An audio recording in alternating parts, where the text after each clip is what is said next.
Asante kwa kuendelea kuitazama Sauti Yetu TV.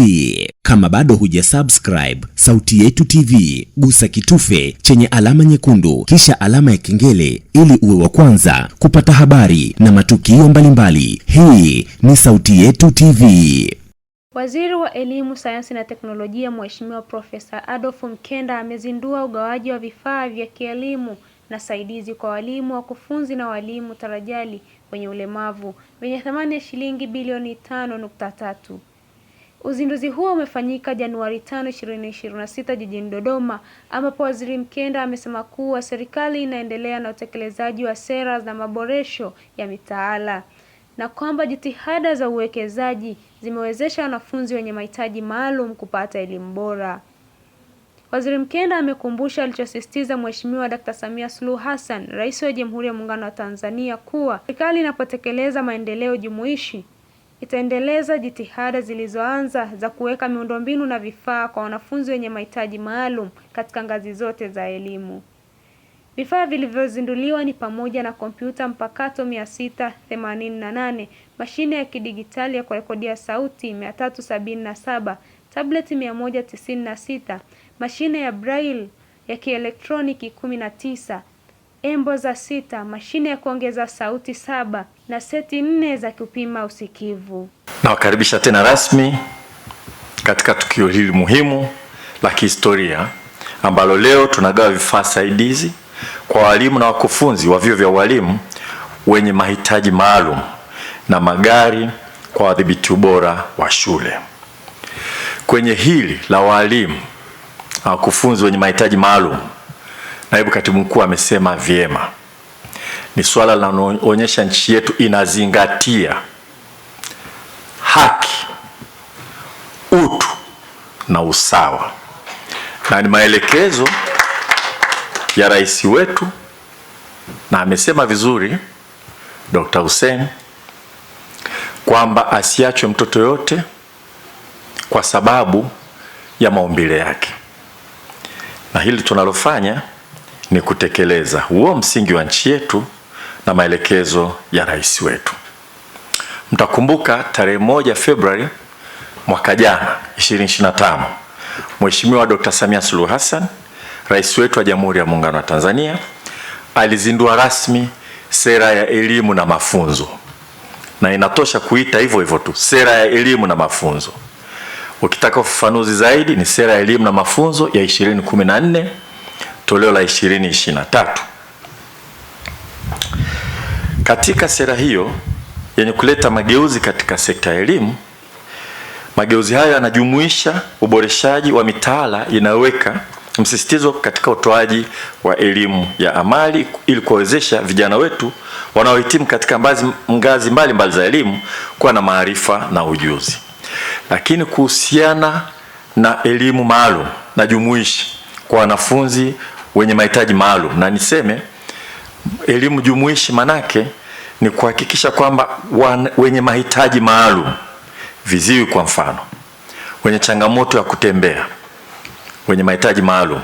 Tunaposema elimu jumuishi, maana yake ni kwamba tunajitahidi kadiri tunavyoweza kutokuwatenga, kuwa na shule zao wenyewe, wakae wenyewe tu wenye changamoto na mahitaji maalum bila kuchanganyika na wengine. Ndio maana elimu jumuishi, kwamba shule zote tujenge mazingira mtoto yoyote mwenye mahitaji maalum aweze kwenda shule hiyo hiyo, asome na wenzake, ajisikie kama sehemu ya jamii, na ndio maana ya kuwa ni elimu inayozingatia swala la utu.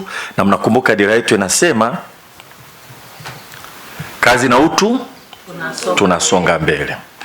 Katika sera hiyo imesisitiza mambo kadhaa katika utoaji wa elimu jumuishi nchini, ambayo ni moja, haki ya kupata elimu kwa wote bila kubagua kwa taasisi zote za elimu nchini. Pili, ubainishaji wa mapema wa wanafunzi wenye mahitaji maalum katika taasisi zote za elimu. Na wakati tunaangalia vifaa kule, kuna vifaa vya kuelewa kiwango cha changamoto cha mwanafunzi. Mwalimu anaweza kawa anafundisha, kumbe mtoto hawezi kumsikia vizuri, lakini hajui kwamba wenzake wanasikia kuliko yeye. Mwalimu hajui kwamba huyu hasikii vizuri anavyoongea darasani. Wakati mwingine mwalimu anacharuka, anamuona mtoto hana akili, wenzake wanamuona hana akili. Kumbe changamoto ile sasa hivi tunaweza kuitatua kwa kuelewa changamoto hiyo na kumpa vifaa saidizi vya kuweza kufuatilia mihadhara mbalimbali darasani. Kwa hiyo sera hii aliyoelekeza rais wetu tunayotekeleza, jambo hili jingine ni ubainishaji wa mapema wa wanafunzi wenye mahitaji maalum katika taasisi zote za elimu nchini ili kuwasaidia waweze kwenda kwa mwendo sawa na wanafunzi wengine. Tatu, umuhimu wa matumizi ya tehama na teknolojia saidizi. 4, matumizi ya lugha za alama ya Tanzania LAT, lugha ya alama mguso na maandishi ya Braille. Rais wetu alituagiza mapema sana na mapema sana aapishwe kuwa rais kwamba nataka vitabu vya elimu yote hapa nchini viwe na nakala zenye maandishi kama haya, ila kila mtoto Mtanzania anahitaji kusoma asome. Na sasa hivi tunatoa vitabu hivyo mpaka kidato cha 6. Dr. Matonya, sahihi hivyo? Sahihi. Dr. Samia wewe, siogope kumpongeza kwa kazi nzuri, au sio jamani? Kwa sababu haya ni mambo mengine watu hatuyakumbuki kwa sababu mambo ni mengi, lakini nakumbuka maelekezo yake niliarithi, nilikuta chamwelekeza Profesa Ndalichako na amekuwa akifuatilia kwamba nataka vijana watoto wa Tanzania wote, na alisema ingie kwenye sera. Sio mnaandika vitabu tu, kuna vitabu vyenye maandishi yaliyokuzwa, kuna vitabu vya maandishi haya na vifaa vingine ambavyo vimeelezwa hapa. Kwa hilo limezingatiwa katika sera yetu. Kumbukeni, wakati wa kutengeneza sera tulipata fursa kukaa na rais wetu kwa muda mrefu sana, na alikuwa anaulizia mambo kama haya. Hii sera inajumuishaje Watanzania wote wenye uwezo wa kuona vizuri, wenye uwezo hafifu wa kuona, na wale ambao kabisa hawezi kuona.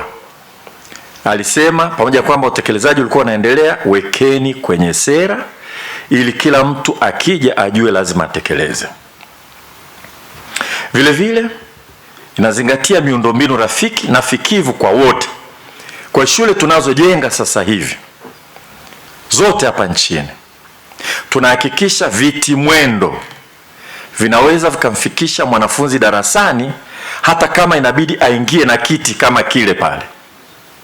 Iko kwenye sera, lakini utekelezaji wake ulishaanza, na ulianza kwa sababu rais wetu aliagiza mapema sana. Utoaji wa elimu na mafunzo jumuishi katika ngazi zote za elimu, na vyuo vyetu nitaeleza hapo kidogo vinazingatia hilo. Umuhimu wa utambuzi na uendelezaji wa vipawa na vipaji, na ushirikishwaji wa wadau katika kujenga mazingira wezeshi kwa wanafunzi wenye mahitaji maalum. Haya ni mambo ambayo yamezingatiwa katika sera ya elimu na mafunzo. Kwa upande wake, naibu katibu mkuu Wizara ya Elimu, Sayansi na Teknolojia, Dr. Hussein Omar amemshukuru Rais Samia Suluhu Hassan kwa kutekeleza elimu jumuishi kwa vitendo kwa kuboresha miundombinu na vifaa saidizi kwa kundi hilo. Lakini vile vile nichukue fursa hii kumshukuru Mheshimiwa Rais. Kwanza, namna anavyotekeleza